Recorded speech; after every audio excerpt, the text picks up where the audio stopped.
Кешелі бері Казгуда үлкен дау шықты. Қысқаша айта кетейін, себебі бұл Казгуға біздің қатысымыз бар. Осыдан 2 жыл бұрын Казгуға заманауи жатақхана саламыз деген ой болған, сөйтіп келісімшарт түзген болатынбыз.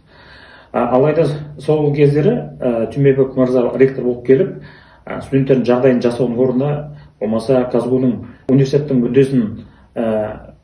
мүддесін сырып қойып, өзінің жеке басының амбициясының кесірінен біздің келісімшартты бұзып, біз сотқа жүгініп едік. Алайда сот сол кісінің сөзін сөйлеп, қалалық сотта Исаева Эльмира деген сот ханым бар.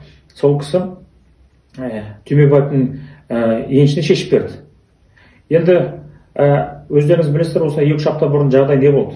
Студенттер жатақхана жоқ, дефицит, әрқайсысы әр жерде әртүрлі хостелдарда тұрады. Осындай бір хостелдардың бірінде апат жағдай болып, қанша кісі қаза болды.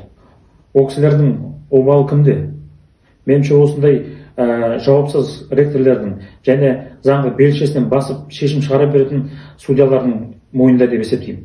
Бүгінгі жағдайға келетін болсақ, елде болмаған масқара жағдай болды. Кеше көрдіңіздер, адамның жеке ақпараттары таралып кетті. Оның ішінде медициналық, былайша айтады ғой, медицинский тайна дейді. Қазақстанда әртүрлі отбасы бар, дәстүрлі отбасы бар, діни отбасы бар дегендей. Бұл деген ана қыздарға үлкен шок болуы мүмкін, психикаларына әсер етуі мүмкін.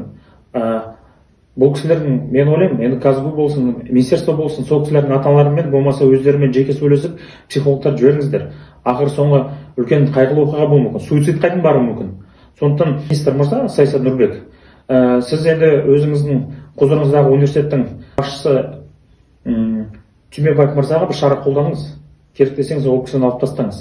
Егер шешім қабылдай алмасаңыз, онда бүкіл жауапкершілікті мойныңызға алып, өзіңіз кеткен дұрыс.